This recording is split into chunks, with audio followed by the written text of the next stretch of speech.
for all of us, but especially for my two youngest girls who were still living at home.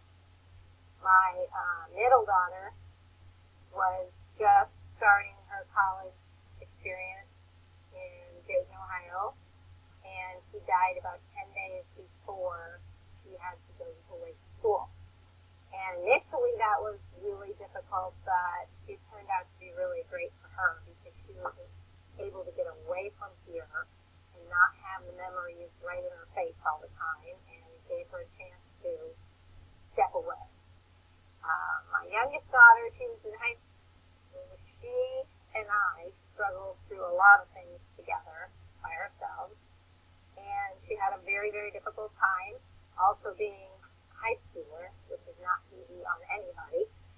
So she decided she wanted to go away to school, to high school. And so we talked about it. I wasn't keen on it, but she convinced me that it was the best thing for her to get away, to get out of here, and be able to heal and see things differently. So I went along with it, and it was a blessing for her because she started college right away, didn't have any adjustment problems to being away from home, didn't have any of the acting out things that usually go along with a freshman in college. She was very goal-oriented from her the way that they had trained her at boarding school. She also had only 3 years to go through as an undergraduate, or 4 or 5. So it worked out all the way around really well. And she's going to do her master's next year. But the most difficult thing was for me to be financially okay, because what we received from his life insurance was only enough for my girls to go to school. So I gave it to them, and they used it to get through college, and they also have enough to get themselves started living wherever they choose to live.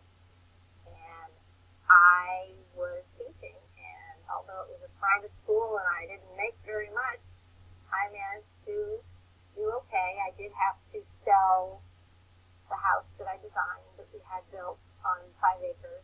I couldn't pay the note anymore, and I couldn't keep it up by myself. So I did have to give that up. Oh, that's sad. That's really sad. I can relate to that. We had to take bankruptcy ourselves, so we lost. Now 10 years ago, we lost our home also. But life, you pick yourself up, you move forward, and you go on. And I'm a strong woman, and I know you're going to do very well. So now I also know that you were a teacher for like over 30 years. Yes, first grade. Wow. So that's tough. Well, I taught kindergarten through 3rd, but my favorite was first grade, and I did most of my teaching. Oh, that's great. But well, let's help you. I mean, being a teacher, you have to kind of pension. Will it help you into your retirement with your students? If you got a pension from your school years? Well, from teaching at a private school, I only had what I put in. So there was no matching, there was no money that was just given to us towards our retirement. We had to put it in. And my husband's death was such a surprise, and he'd always been so healthy that he really didn't concentrate on mine. He concentrated on his. So I did have a little bit, and I still have a little bit, but most of it I've been living on since August when I got fired from my job. So, in August, I was a very highly respected teacher. Parents would ask for the kids to be in my class. I loved what I did. Teaching, I'd known I was going to be a teacher since I was 5 years old. So I was on that track made by me, what I wanted to do since I was a little kid. And I never expected it to happen. The administration changed 2 years ago. She and I had very different opinions and philosophies and visions for what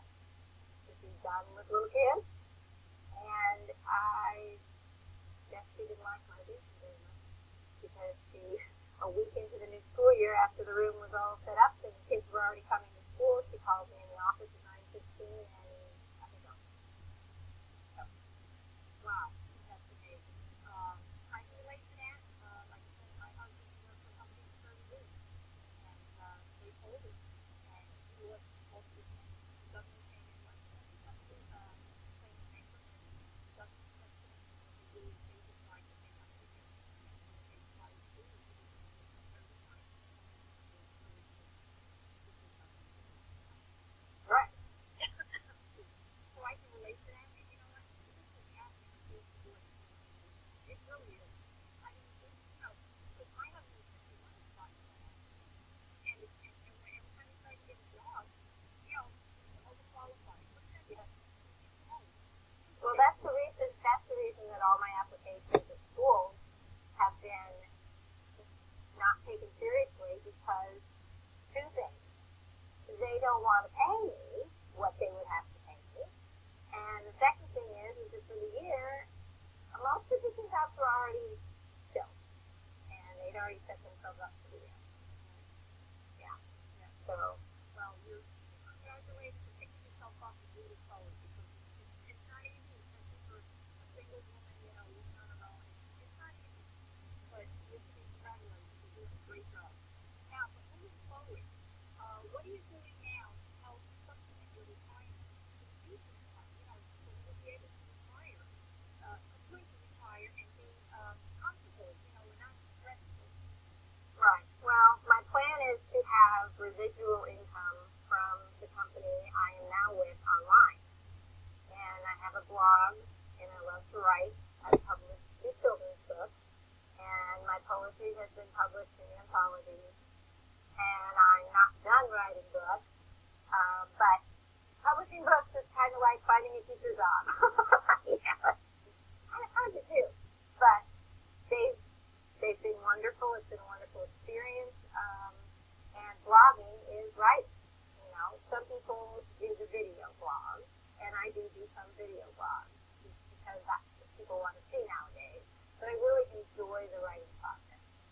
So that and the personal development that my company also carries is exactly a fit for me. So my goal is to have residual income and be able to write more books so that I will not be worrying about financial issues. Yes, and I can understand that. That's what a lot of us individuals are facing. But there you have it, and that's another perspective on what retirees are facing today. So, if you want to know how you can add to your retirement fund, just click the link below and see how our community of entrepreneurs are helping everyday people to create a successful retirement with less stress and more fun. So with that, I will see you on the next interview. And thank you, Ellen, so much. You were just fabulous, really great. I enjoyed listening to your story. And I will talk to you soon. All right. Thank you. Bye.